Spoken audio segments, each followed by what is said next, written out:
मर्द, औरतों और बच्चों की मदद को पहुंचने से जिन पे जुल्म हो रहा है, सितम हो रहा है, वो पुकार रहे हैं कि आओ और उनको इस जुल्म सितम से नजात दिलाओ। हम वो नहीं रहे जो 1924 के बाद हमारा हशर किया गया था, हमें जलील व खार किया गया था। अल्लाह ने हमें वो ताकत बख्शी, वो ताकत कि जिसका मरकज आपको कहीं किसी दुनिया में नजर नहीं आएगा। किस तरह से हमारे दुश्मनों ने, मुखालिफ कुव्वतों ने दुनिया इस्लाम को तोड़ा है, टुकड़ों में बांटा है, गुलाम बनाया, तकसीम कर दिया। फख्र कीजिए कि अब वो दौर शुरू हो गया है, दुनिया इस्लाम के नशाते सानिया का दौर है। जुल्म और नाइंसाफी नहीं, हदों से बढ़ करके काम करना जिहाद का मकसद नहीं। अस्सलाम वालेकुम नाज़रीन इकराम, आपको मुकम्मल वीडियो दिखाते हैं। मिर्ज़ा असलम बेग ने ऐसी तकरीर की कि पूरे पाकिस्तान को हिला कर रख दिया। मिर्ज़ा असलम बेग ने वाज़ेह अल्फाज में पैगाम देते हुए कहा कि अब आप इस सारे मामले को नहीं रोक सकते। कोई भी पाकिस्तान के ख़िलाफ़ पाकिस्तान की तरफ मैली आंख से देखेगा तो उसके साथ आनी हाथों से निपटा जाएगा। आप ये वीडियो देखिए, फिर इस पर बात करते हैं। छोड़ के हर चीज़ को खैर बात करके वो उस तरफ चल पड़ता है जहां मैदान कारज़ा है। न हमारी 90,000 फौज हमारे लोगों को अफगानिस्तान जाने से रोक सकती, न हमारी फौज जो भारत के सामने कश्मीर में लाइन ऑफ कंट्रोल पे है वो रोक सकती है।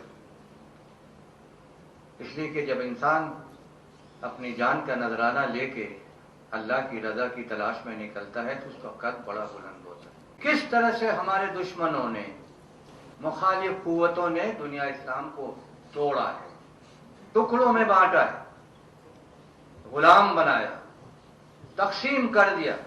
फख्र कीजिए कि अब वो दौर शुरू हो गया है, दुनिया इस्लाम के नशाते सानिया का दौर है। हम वो नहीं रहे जो 1924 के बाद हमारा हशर किया गया था, हमें जलील व खार किया गया था। अल्लाह ने हमें वो ताकत बख्शी, वो ताकत कि जिसका मरकज आपको कहीं किसी दुनिया में नजर नहीं आएगा। और इसीलिए मैं ये कहता हूं कि आज़ादी की ये तहरीकें, इसके पीछे अल्लाह का वो वादा है कि अल्लाह ने दीन की हिफाजत की जिम्मेदारी खुद ली। ये ताकत न तो दीनी जमातों ने पैदा की, न सियासतदानों ने, न हमारे दानिश्वरों ने। इसकी रस्सी अल्लाह के हाथ में। समझिए ये ताकत क्या है जिसे दहशत गर्दी करके हम आज सायों का ताक़ुब कर रहे हैं।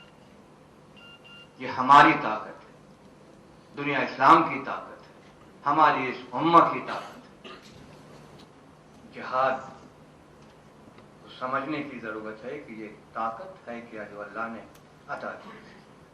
जिहाद का मतलब दहशत गर्दी नहीं, जिहाद का मतलब जुल्म और नाइंसाफी नहीं, हदों से बढ़ करके काम करना जिहाद का मकसद नहीं। जिहाद एक ऐसी कुव्वत है जिसके पास अल्लाह की सोच एक डेटरेंट की शक्ल में मौजूद है।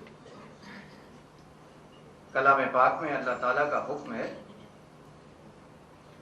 अपने बंदों से अल्लाह खिताब करता है कि वो कौन सी ताकत है जो तुमको रोकती है उन मजलूम मर्द, औरतों और बच्चों की मदद को पहुंचने से जिन पे जुल्म हो रहा है, सितम हो रहा है।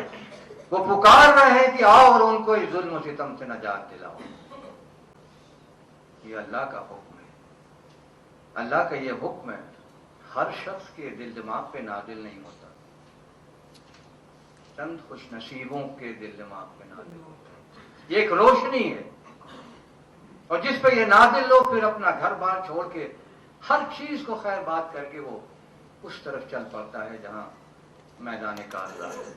यही वो मंजर है आज शेशनिया में भी, फलस्तीन में भी, अफगानिस्तान में भी, इराक में भी, कश्मीर में भी। न हमारी 90,000 फौज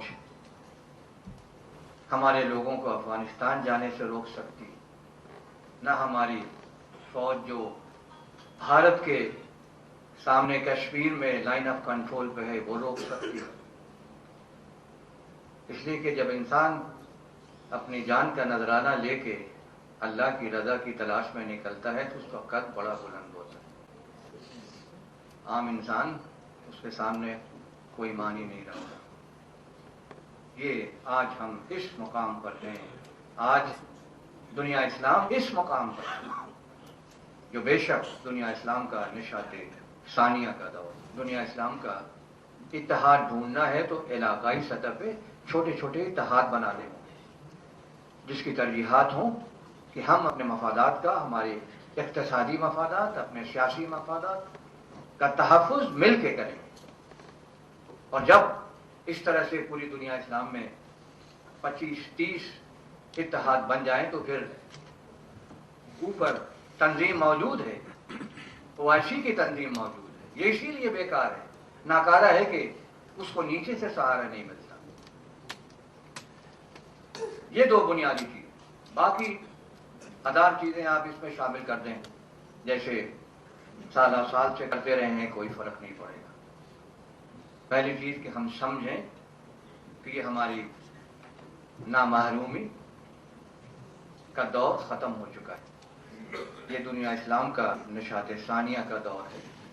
अल्लाह ने हमें ऐसी ताकत अदा की है कि जिसके सामने इन 2 दहाइयों में 2 सुपर पावर शिकस्त खा चुकी हैं। इस ताकत से बड़ी ताकत इस दुनिया में मौजूद नहीं। इस ताकत का सहारा लीजिए और अपनी मंजिल की तरफ बढ़िए। पहली मंजिल है अवामी हुकूमतें, दूसरी मंजिल है इलाकाई इत्तेहाद मुसलमान मुल्कों के दरमियान कि जो एक बड़े इत्तेहाद का सबब बन सके। और तीसरी हकीकत कि सोचिए, फिक्र कीजिए, गौर कीजिए, तो आपको बहुत से रास्ते नजर आएंगे। बगैर सोचे समझे, बगैर गौर किए, बगैर इल्म हासिल किए आप ना अपने को पहचान सकते हैं, ना अपने रब को। ये वो 3 मंजिलें हैं कि जिनसे आपने गुजरना है। इंशाअल्लाह फिर कभी बात होगी इन मंजिल तक पहुंचने के लिए हमें और कुछ क्या करना है। इस वक्त मैं आपसे इजाज़त चाहूँगा। नाज़रीन कराम, आपने वीडियो देखी साबिक आर्मी जनरल मिर्ज़ा असलम बेग का तारीख़ी खिताब में उन्होंने माजी की उन तमाम तर चीज़ों को सामने रखा जिस पर पूरी कौम मुत्तफ़िक है। साबिक आर्मी जनरल मिर्ज़ा असलम बेग की तारीख़ी तकरीर में कहना था कि आप इस कौम को कभी शिकस्त नहीं दे सकते। ये कौम जब भी खड़ी हुई है तो दुनिया ने उसको याद रखा है।